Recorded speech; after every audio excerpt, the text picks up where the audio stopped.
Hi, this is Riverbird Audio. It's János, and so I am Riverbird Audio. That's my channel. That's me. And today we are going to review the reviewers. So when you go to my channel's homepage and you look at the playlists, there is a column that says reviewing reviewers, and I think I thought that that's a great idea, just giving me what reviewers say on certain subjects. And sadly, I have placed very few videos into that playlist. I have much more that would fit in that category. For example, the videos about OCD Mikey, that I have already several one of them. And here I'm going to focus on Peter Bruniger, and he is known for his AV showroom reviews, and he has a much bigger channel than what I have. And I think it seems that my impression by watching his AV showrooms post is that he kind of does this professionally, and he is really, I think he might be invested in it, I don't know, but his reviews are more from a professional mindset, and he also introduces gear like a salesman would introduce, and he gives you that type of information that you want to get when you are looking to to make a purchase, and he is giving you decisions on helping a purchase. And then he does recordings, so he sets up his recording system, uses the same recording system for these snippets for and he gives like pretty good size videos to for you to have an impression. And about that, I think that that's a much larger subject to think about how good a sound recording is, how good a help it is for you to judge how it sounds in real life. That's like a hyper massive subject. I have already tackled it a couple of times, but I've already just shown light on a few aspects of it. It's something a very complex subject. It has so many aspects. It's really crazy. It's not simple, and I am really just discovering it myself. It's been like 2020 was the first time when I started watching online audio sound snippets, and until then I did not watch, because whenever I hear one, it had zero relevance of translating how it sounded real life and what I'm hearing done by a random recorder and mics placed in a random position, and a random encoder, and then converted to YouTube down downscaled version of the MP3, and then it's played back on a computer or on a system, or through your headphone or through your room. So you are adding your room acoustics, your system's colorations, and like 5-10 layers of colorations compared to how it sounded real life. And based on the miking system and where you place it, you can just as a night and day change how the sound is of a system. So it really presents almost nothing of many of the aspects, how the sound comes out, what you hear versus how you would experience that system live. And uh, and uh, I noticed that Peter's AV showroom reports are very popular. He gets lots of views, and you are getting or he's getting I mean, you, Peter, if you happen to watch it, it would be awesome. It would be an honor. But my channel is just way in the tiny channel list. I don't think he will ever run into my baby channel. But if he does, hi, Peter. Uh, uh, then then I would say so. Okay, where did I go here? Oh, yes. So a lot of people say that it's really high quality, and there are systems that sounds really fantastic.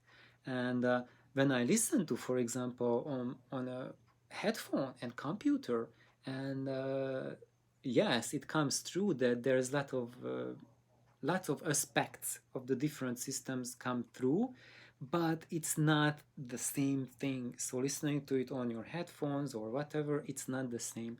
And one thing that I noticed, that that sometimes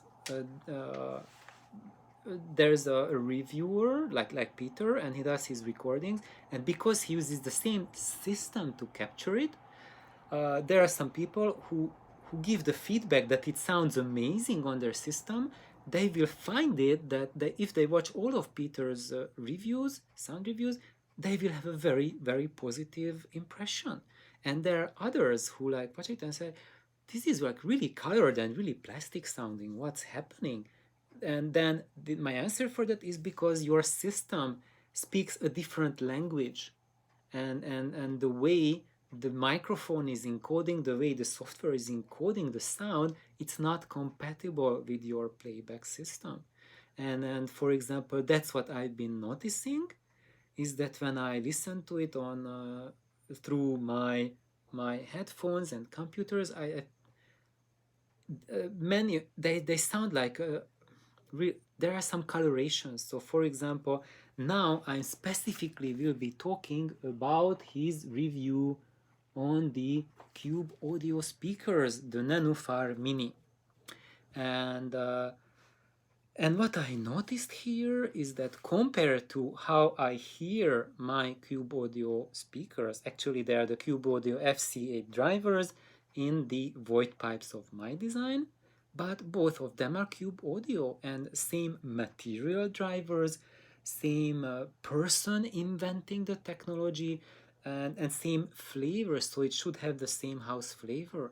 But I'm hearing a very different tonality, very different presentation compared to what I heard in his reviews. And not just this one, but when I watch his other videos he makes with Cube Audio speakers, all of them have a similar flavor, how it sounds. And it sounds drastically different from how I hear them in my living room.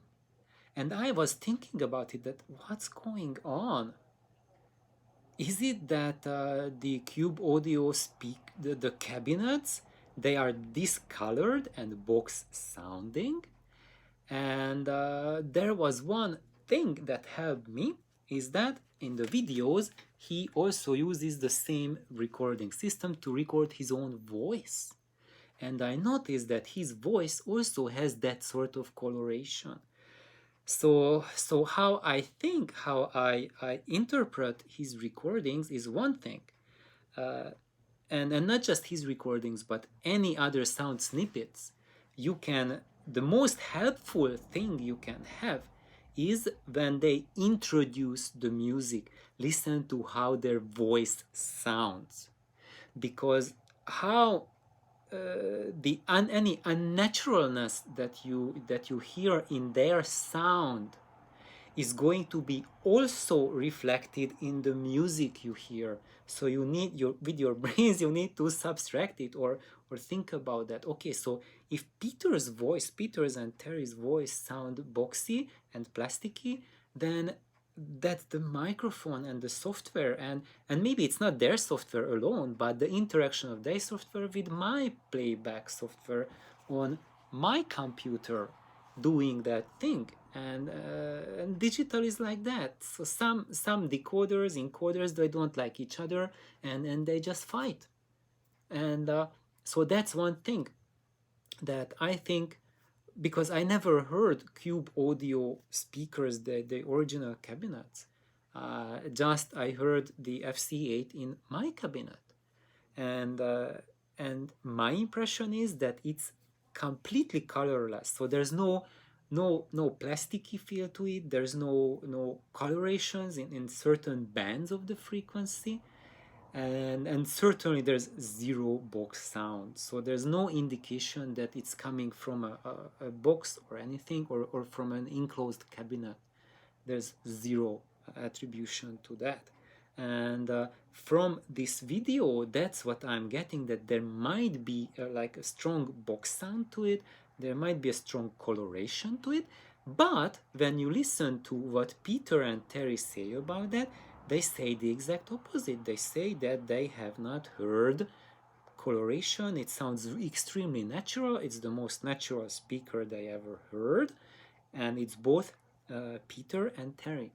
And I think this is the first time I'm ever seeing Terry give a review. It's always just Peter, and he shares, and she shares that she is also there when Peter is listening to the systems. Terry is listening to them too. So that's a very strong indication that if she, because she wanted to be in the video and share her thoughts about it, that was a really special experience. So for viewers, this is telling you that this is Peter's most special review he has ever done, because Terry decided to play a very important part in it, and what they share, it seems at the first sight that when you hear the sound, when I heard the sound, to me it sounded a bit plasticky and boxy, but they say it wasn't so. So some of you who have the same experience might be thinking that, what's wrong here, Peter? Like, that's not what I hear on my system. And then what I can tell you, it's not Peter saying you untruth, but it's how something got lost in translation.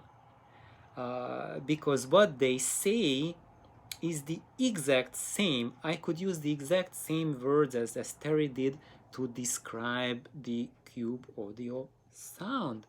And when I think this is just really, really nuts that here we have Cube Audio being described by Terry, by a female connoisseur listener. And I just shared with you guys the same experience, that my Cube Audio driver speakers described by 3 female audiophiles, and they and Terry, they use almost the same words to describe what they hear, and for them, of course, there's a difference in the cabinet. There's a very the systems used are different. The room acoustics are very different. And even the model of the driver is different.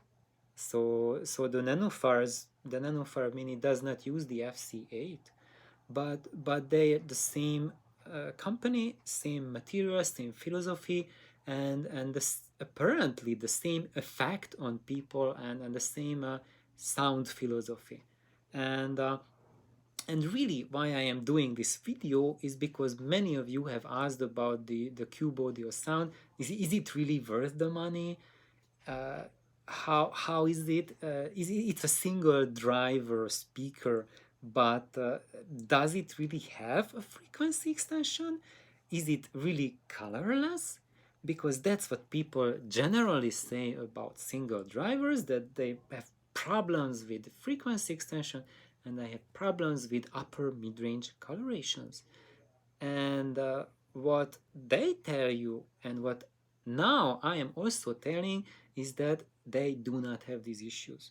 Single driver speakers, a lot of them, especially when you go for like commercial applications, all of the commercial single driver speakers I heard have big issues with these areas.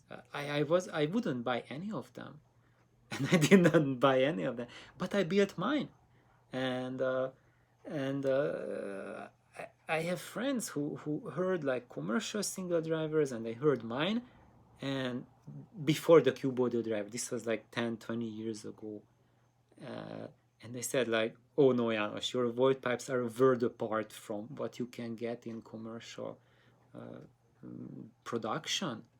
And that's what I say as an encouragement to people, is that yes, when you approach single drivers from the commercial point, there's a lot of problem with them. Frequency range and colorations are going to be a big issue, but when you go DIY route, you can get over that. And getting over that is an art that I'm sharing in my YouTube channel to help you create single driver speakers that you will find very satisfying for yourself.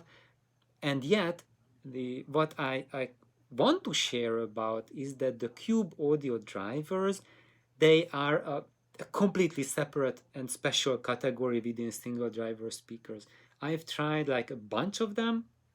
I heard even more of them, and I can say that the Cube audio is stand a world apart. It sounds like it's a different technology than single driver speakers, because it does not have at all any of the issues that people have a problem with single drivers, and those things that are generally the weaknesses of single drivers, such as frequency extension, coloration, it turns it upside down, and frequency extension, its strength is just astonishing how good it is. And if I put like a two-way or three-way speaker next to it, I am not as happy with the frequency extension as this single driver is doing. So this is the first single driver ever I heard that beats the multi-driver speakers in their own frequency extension game. And I'm not just really talking about numbers, because of course you can get a big ass woofer or like a sub swarm and just push like I don't know how low frequencies, you can get really low numbers. But I'm talking about music reproduction in your living room.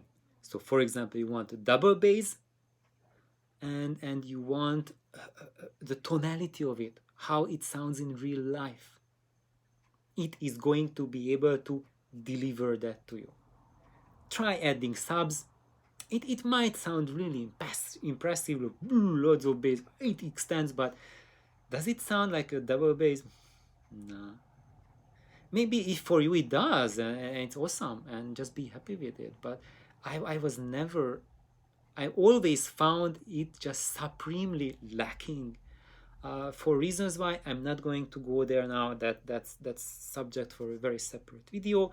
Now I just wanna finish up what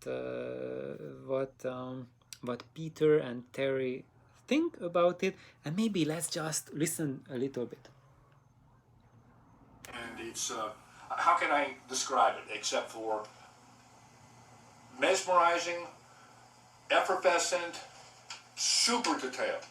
Now these the Cube audio speakers are not known for they're known for their naturalness. They're not a musical speaker. They're not going to obscure detail. Oh, okay. So he said a lot of things that I agree with, but there is something that okay. So he said like mesmerizing, effervescent, super detailed. Yeah, I totally agree. It has like a sound that will really draw you into the music, and it's not like a sound like you sit back and fall asleep, because it's just so boring that it doesn't catch your attention. No, it engages your brain 100% fully and effervescent. So it's like really like you feel your spirits being lifted up, and it's super detailed. Yes, you can get like super high detail level, but that also means that it will tell you in a super detailed way the state of your system, what sort of amplifier you are using, what sort of source you are using, and if there are problems there, it's going to telegraph it to you. So that's just a warning that how your experience with them will turn out, it's totally 100% based on what is the gear you are driving it with. Yeah, so it's kind of like having a Ferrari, but if you put like a Trabant, a Trabi motor in it, like, you know, like 26 horsepower, that's what you are going to get. Nice red Ferrari with an engine that. So, but he also said that how he said it. They are not musical speakers. What? I think I want to hear that again because let's say.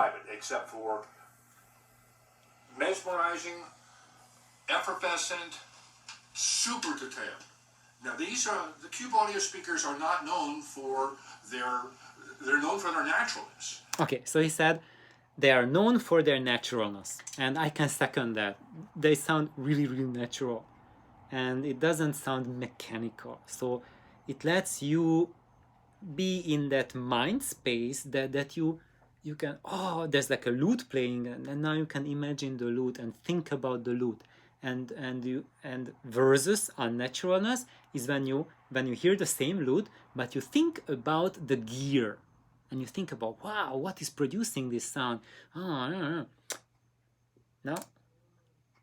They're not a musical speaker. They're not going to obscure detail. So he said they are not a musical speaker, they are not going to obscure detail. So by his definition, musicality means that detail is being obscured. On this point, I'm diametrically opposed to Peter, how he thinks about it, because I think that musicality is brought forth when details are not obscured. When it's being obscured, I think, to me, that's not musical. To me, musicality is when I'm being presented with a sound that has coherency, that has substance to it. So it means that there are no major faults in how the music is presented. So, for example, when you have like a 5-way driver and you have one of the drivers phase inverted compared to the rest of them, that's going to badly affect the flow of music, and it's not going to get to you in a coherent way.